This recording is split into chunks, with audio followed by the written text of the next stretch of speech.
समस्या नहीं, बहुत सारी समस्या गरीब लोग को है। प्रशांत जी ने जिस तरीके की बातें कही हैं कि जो भी प्रतिनिधि आएगा वो जनता के चुनाव से आएगा। सवाल का जवाब मैं अरे रुकिए तो पूछेंगे आपसे, काहे घबरा रहे हैं? यानी कि लोहा आजमा लोग यहाँ रहे और लोहा चने चबवाएंगी आप कुम्हरार में। जब बिहार को कंगाल कर ही दिया है तो बिहार की व्यवस्था को उस कंगाली से निकालने का ही तो उपाय निकाल रहे हैं हम।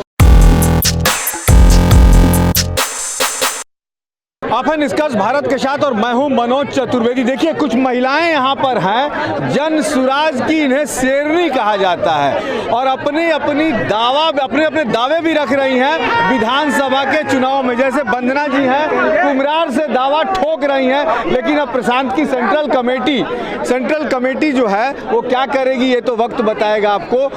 कुसुमलता वर्मा मेयर की भी उम्मीदवार रहीं और इस बार दीघा विधानसभा में अपना झंडा गाड़ने की सोच रही हैं, लेकिन जातीय समीकरण बिहार में जो ऐसा है 3 सीटों पर तो हमेशा जो है लालों का कब्जा रहा है। दीघा पर जो है यादव डिसाइड करते हैं कि दीघा किसके हक में जाएगा। जरा जान लें, दीघा से उम्मीदवार बनेंगी आप? यस, पक्का हो गया है? हम आवेदन कर दिए हैं, बाकी और तो आवेदन तो जुआ खेला है आपने 21,000 का। हाँ ठीक है, तो जैसा पार्टी समझेगी, जैसा प्रशांत किशोर जी समझेंगे अच्छा। जुआ खेल दिया। हाँ, पैसा ज्यादा था। पैसा ज्यादा की बात नहीं, जब तक हम लाइन में लगेंगे नहीं तो कैसे पता चलेगा कि हम आगे कुछ करेंगे कि नहीं करेंगे। कंपटीशन में तो बहुत लोग बैठते हैं एग्जाम देने, सभी लोग क्लियर नहीं है कि हाँ सब पास ही करेंगे, इस वक्त से पास करना। प्रशांत ने आपको कह दिया है कि टिकट आपको दे रहे हैं कुछ? नहीं, ऐसा कुछ नहीं है। दिया है? हाँ कह दिया है। प्रशांत जी ने कह दिया कि टिकट इन्हीं को दे रहे हैं। पक्का? कोई स्कूटनी नहीं, कुछ नहीं, डायरेक्ट टिकट एकदम।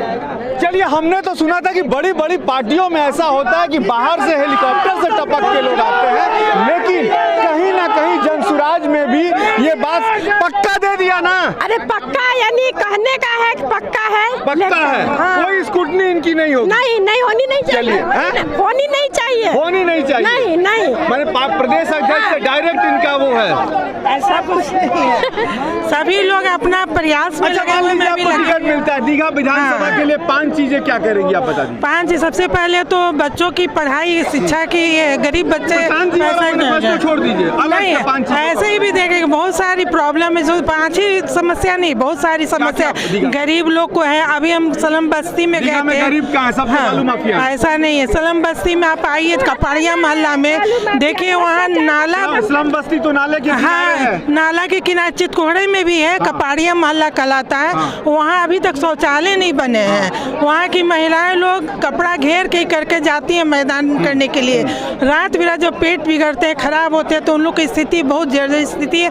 मैं गई तो आँख से आंसू हमारे निकल गए, पानी भी निकलने का। झोपड़ी के आगे लोग थोड़ा थोड़ा गड्ढा करके बर्तन धोते हैं, फिर गड्ढा जब भरता है तो वहाँ से पानी लेके फेंकते हैं बाहर। तो ये सब करने की काम सुधार करने की है। क्या करेंगी जो नहर के किनारे जुटे हैं? सभी का जितना हो सके मैं विकास करने का कोशिश करूंगी, सभी से मैं जो वादा करूंगी उसे पूरा करूंगी। चलिए, यदि टिकट मिलता है और जीत के आती हैं तो सबका साथ सबका विकास फाइनल हो गया। फाइनल हो गया। देखिए प्रशांत जी ने जिस तरीके की बातें कही हैं कि जो भी प्रतिनिधि आएगा वो जनता के चुनाव से आएगा, जिसका नाम नीचे से चुन के जनता देती है कि हमें ये प्रतिनिधि चाहिए, वो प्रतिनिधि उनका प्रतिनिधित्व करेगा।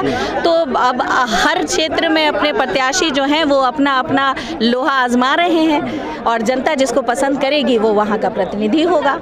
यानी कि लोहा आजमा लोग यहाँ रहे और लोहा चने चबवाएंगी आप कुम्हरार में? पक्का है ये? किनको चने चबाना है? जिसके विरुद्ध खड़ी हो रही हैं। कहते ना, अभी हमारी एक महिला नेत्री है, उन्होंने बड़ा अच्छा सा एक ये दिया है, आज हवाएं करेंगी अब चिराग का फैसला, जिस दिए में जम होगा वो जगमगाएगा। बस बात उतनी है, लड़ाई है, मैदान में उतरे इस बार महिला नेत्री भी बताएंगी कि लड़ाई कैसे लड़ी जाती है। तो वो भी तो एनडीए वाले हैं, आपके विरुद्ध एक और एनडीए महिला नेत्री उतार देंगे लोग। बात एनडीए की नहीं है, बात जनसुराज की नहीं है, बात यहाँ जनता की है। आपने 20 साल में क्या किया? आप वहाँ कुर्सी पे बैठे, विगत 20 साल से जनता ने आप पे भरोसा किया और आपने उनके विश्वास का हनन किया है। आपने वो बेसिक व्यवस्थाएं भी ठीक नहीं की जिस पे उनका अधिकार था। जल जमाव की सुविधा से, जल जमाव की जो दिक्कतें थी उससे वो वहाँ की कुम्हरार की जनता बाहर नहीं निकली। स्मार्ट मीटर की जो समस्या है उससे वो जनता उबार नहीं पाई है। शिक्षा रोजगार तो तब होगी जब उनके नॉर्मल जीने की जो व्यवस्थाएं हैं उसको दुरुस्त की जाएंगी। आज भी कुम्हरार में ऐसे कई वार्ड हैं जहाँ का जो पानी है पीने का वो सीवर लाइन से कनेक्ट है। लोग रोते हैं उस घरों में, वहाँ विधायक झांकने की स्थिति नहीं। मानिए सरकार आ भी जाएगी तो प्रशांत किशोर कह रहे हैं कि फंड ही नहीं है तो करेंगे क्या। वो तो कह रहे हैं शराब चालू करके 25,000 करोड़ जुटाएंगे बच्चों की शिक्षा के लिए, पैसा ही नहीं है बिहार में। तो जब बिहार को कंगाल कर ही दिया है तो बिहार की व्यवस्था को उस कंगाली से निकालने का ही तो उपाय निकाल रहे हैं हम। वही काम तो किया जा रहा है कि कम से कम ये करप्शन फैलाने वाले जो लोग हैं इन लोगों का पहले यहाँ से सफाया किया जाए ताकि जनता को उनके भविष्य के बारे में सोचने के लिए सरकार को समय मिले और इसको कैसे मार्गदर्शिता में लेके चलना है जिससे बिहार विकसित हो सके। हम जो बातें कर रहे हैं, शिक्षा की बातें कर रहे हैं, हम जो आपकी रोजगार की बातें कर रहे हैं, उन मुद्दों पे हम काम कर सकें। जदयू चुनौती दे रही है कि प्रशांत किशोर में हिम्मत है तो चौराहे पे महिलाओं के सामने खड़ा होकर कह दे कि शराबबंदी हम खोल रहे हैं।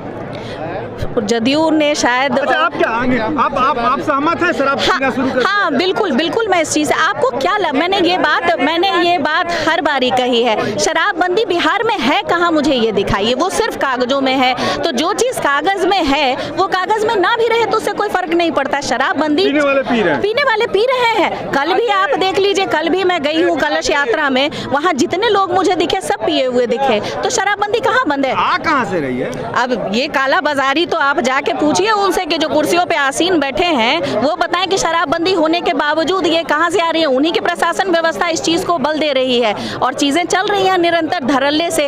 अब इसके लिए भाई ये पहले नियम ये लगाना चाहिए कि इसके शराबबंदी चालू करने के बाद इसका एक कानून होना चाहिए।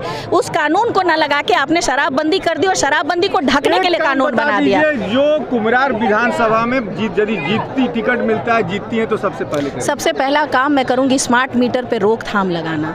जो आप जिस व्यवस्था को आपने इस धड़ल्ले से रख दिया है, लोग उससे इतने परेशान हैं। बिजली जो आम जनता की जो लोग परेशान नहीं है, लोग पहले चुराते थे बिजली, अब पहले रिचार्ज करके देना करना पड़ रहा है तो लोगों को अखड़ रहा है। मतलब आप पहले लोग चुराते थे बिजली अपनी उपयोगिता के हिसाब से। आज आप गले पे चाकू रख के कह रहे हैं कि 2,000 रुपया दो नहीं तो गला काट देंगे। बात तो यही है ना। तो एक्सटॉर्शन को तो आप बढ़ावा दे रहे हैं।